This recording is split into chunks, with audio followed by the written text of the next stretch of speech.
Hello and welcome to episode 10 of the Renault Master Camper Conversion. I'm going to show you how I built the shower room, including the walls, the shower tray, the floor and the extractor fan. In this episode we're going to be setting out the bathroom and squaring up the walls, which can be quite tricky. I'm basing my shower room on the size of my shower tray. So I've laid it down there, I've drawn around it and I've marked out my studs. So we got our floor set out. That was the easy bit. This bit is the tricky bit, is getting the lines from the floor onto the ceiling. And we can't use levels, we can't use laser levels because the van's not level. And if we use a level, it's only going to be level when parts in this position.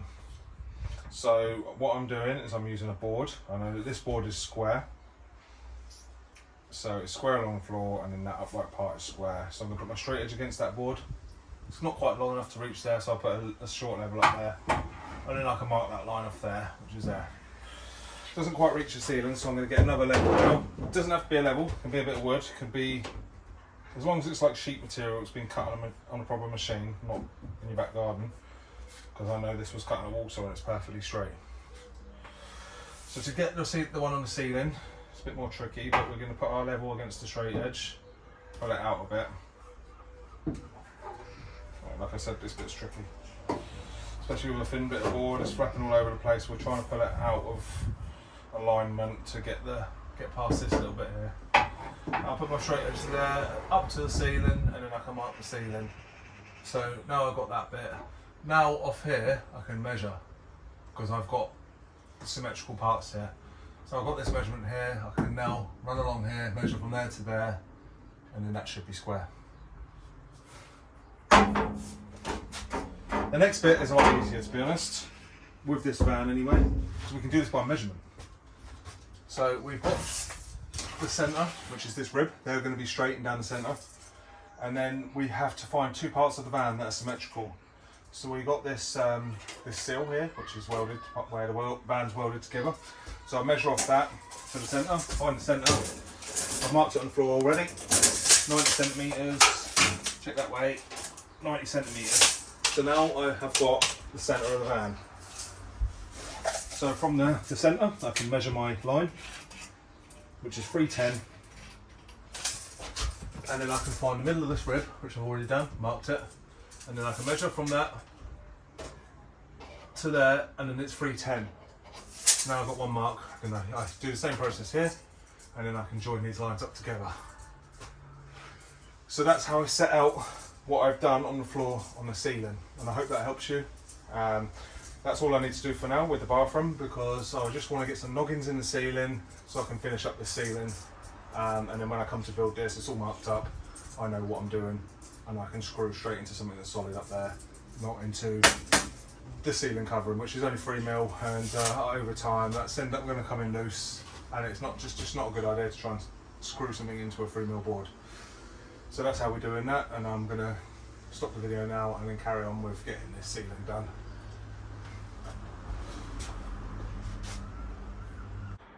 So when building the bathroom wall, I'm starting with a stud on the van wall. Before I'd done that, I had to put this piece of timber through here so I can screw things to it. And then this is also the shape of the wall, so I can nail the wall covering to it. If you're fitting a shower in your van, one of the first things you're going to want to do is fit a shower extractor vent. Now this will be going in the roof. So I've positioned roughly where I wanted it to go. I've drawn around it, and then I put a screw in the centre. So now I can go to the top of the van, put this on top, check that it's going to sit nicely and not obstruct anything. And if I'm happy with it, then I'll core this out and then we'll move on to the next part. There's my screw. I can already see that it's going to sit in a good position and it's not going to be obstructed, but we'll still carry on with the process and we'll position it on top. And that looks good there. I'm happy with that. So now we're ready to drill that out and fit this on top. Now the hole has been cut out, it'd be best to tape down the edge so we can get a nice neat finish with the sealant. And then you can pop your vent in just to protect the hole while you're working on the next bit. Next, with the same hole saw you drilled a hole in the roof, we're going to drill a hole in a piece of ply. Then we're going to pop our vent in the hole and draw around the outer edge. Then we're going to use a jigsaw to cut out this black line, and this will give us a ring to fit on the inside of the roof. This will give something to screw the vent to from the top. Because my roof's fiberglass, the screws aren't really going to bite into the fiberglass. If you have a metal roof, then the screws will fix to the metal, but I have fiberglass, so I have to do this. Now the vent is fitted, sealed and screwed down, we can fit the cowl on top, which has 2 screws to hold it down, and then we're finished working on the roof. This is how it looks from the inside.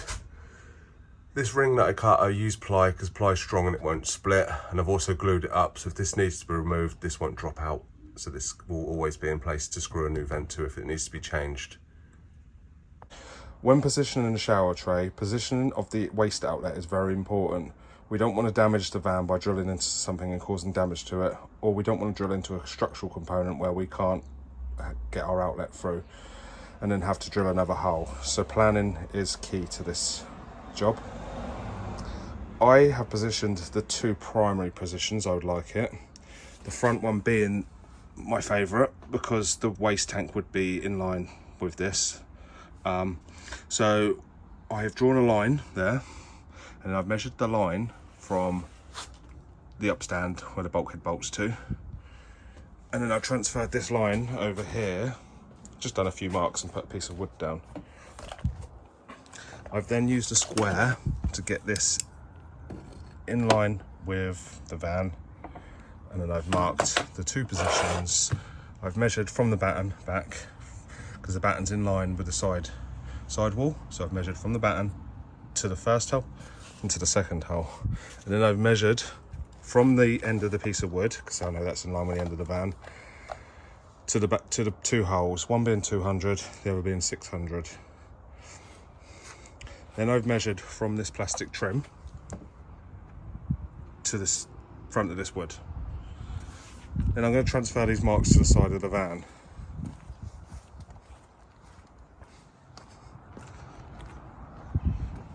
So we have the same trim on this side, so I've measured from here.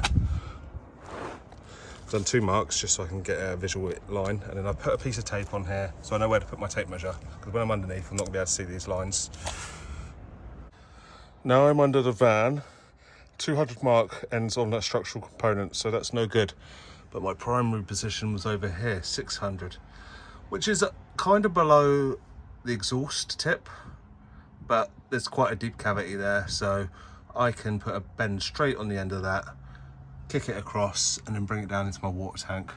So that worked perfectly for me, so I'm happy with that. Before I drill it out, I'm going to drill a pilot hole and then just double check that it's in a good position. I drilled a pilot hole first, now I'm going to send a screw through. It might be difficult trying to find a small hole, but we'll see a screw sticking out. I should be able to find that now. So I found my screw. It's a little bit close to the structural beam. I'm going to measure and see if it's going to work. If not, we're going to do some recalculating and figure out how to get it in there. So after measuring it, I've decided that it will work. It's a bit tight, but it's going to work. So before I drill the hole, I'm going to cut down the tray to the size I want it, position it where it goes, draw around the waste, and also cut out the waste hole. Just double check that it's going to fit right, and then I'll drill it out. Now I've cut both the sides I needed to cut. I've positioned it where it will sit, and I've drilled a hole straight through the tray and the floor. This will give me the dead center of both. And my hole is there, so slightly off, but it's only by measurements, just a rough measurement, just to work out if it's going to sit right.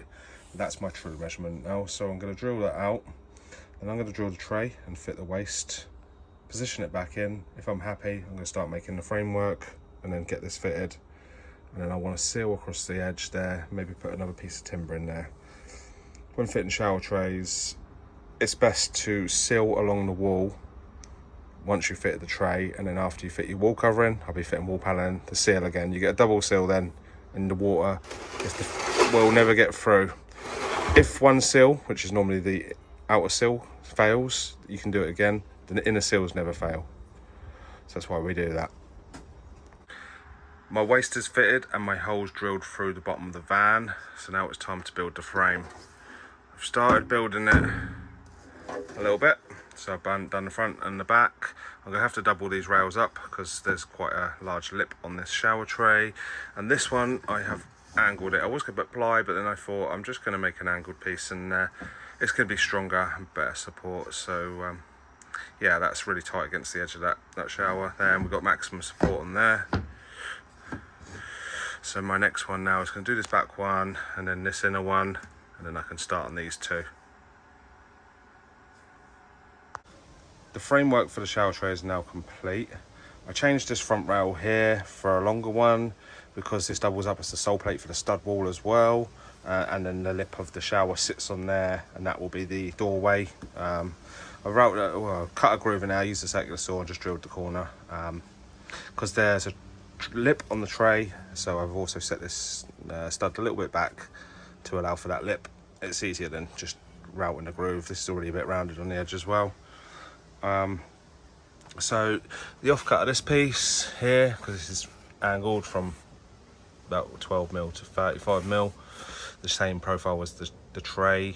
The offcut went on there because it fitted in there. The back piece has been angled too, and then this just has a slight angle on the top, so the tray fits in there nice and snug.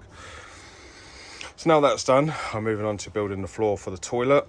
The floor will be level with the shower tray, but it won't be level, so it will be going uphill and kicking down, because any water that goes into the tray, onto the toilet, will flow back into the shower tray. So I'm going to do that now, and then I will update you with the progress. The framework for the toilet floor is now done. I've also insulated in between the cavities, and I've cut the ply ready to go in. So I'm going to drop that in now and screw it down, and that's my floor and shower tray complete. The next job would be to board this wall here. Now I've got some shower panels, but it's going to be a bit tricky this one because the wall's curved. And that's the reason why I haven't built this wall as well, because the bulkhead kicks out there. I wanted as much space to try and get this panel in as I can, and then once that's in, I'll build the wall and panel the other wall.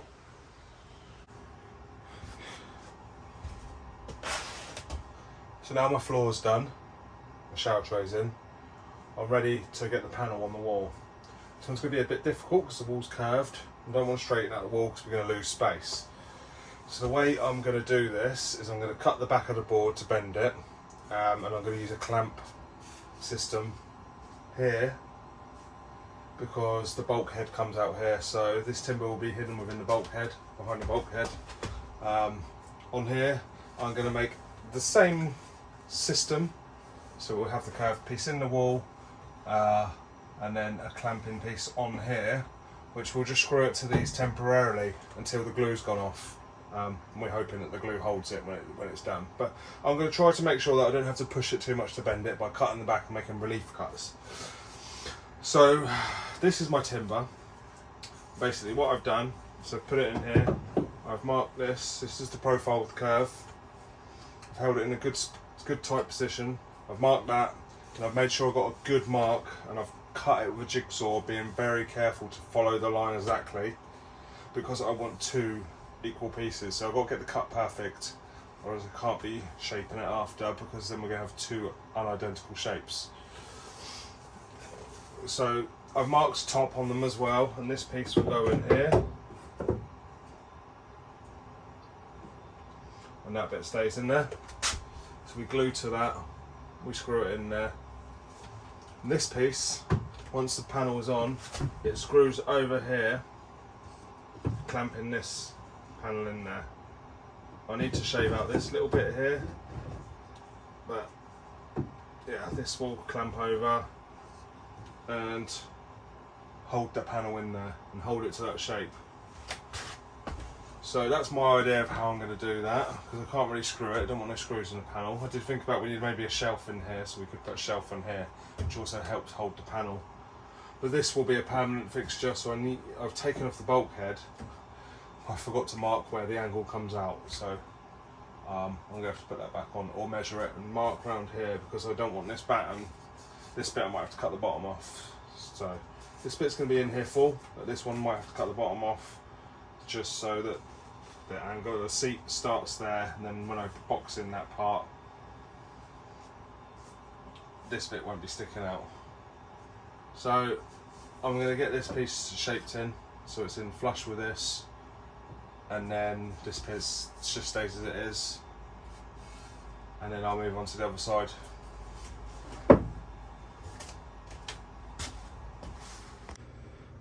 I've done my framework to support and glue the wall panel too. I'll be putting 2 horizontal cuts in the back of the wall panel to help it curve. One being here in the centre of the strut, and then I can glue it to strengthen the cut. And the second being in the strut again, so I can glue it and strengthen where I've cut it. This is where it changes direction and comes straight again, and the bottom is also straight. Once I've cut it and it fits okay, then I'll glue it up, and then I'll put the clamping piece on here, which will stay as part of the framework, and I will put a temporary clamping piece on here. I will remove the clamping piece tomorrow and try and fit the side wall in, and the side wall will be scribed to the wall, so that will hold the back wall in place as well. So now that's all ready, I'm going to get this board cut and get it in there, and hopefully it all goes well. I've cut this to size and fitted it in. I've also done the 2 cuts in the back, and it has formed to the shape. I've put the little clamps in each side to start forming it, although I've not glued it up yet. I'm just going to let it form a little bit while I've got to do some other jobs, and then I'll come back to this, glue it up, and then put these clamps back on. But it looks like it's going to work, so I'm happy about that. My shower tray is now ready to fit. I put adhesive all over the bottom on the flat areas. I've also fitted my waste pipe and sealed it. And then I put adhesive on the top of the frame where the flat part sits. And the reason I didn't put it on the tray is because I don't want to get the glue all over my hands. So I'm going to put this tray in now, and then we can move on with getting the back wall panel done. One thing I find very important when fitting shower trays or baths is to seal along the edge once you've fitted it. So I've sealed along all the way around, I've sealed up the internal corner, and I've also sealed the floor. Now the reason I'm doing this is because the external sealant that we're going to see on the wall paneling is going to degrade by water, soap, sunlight, and anything else.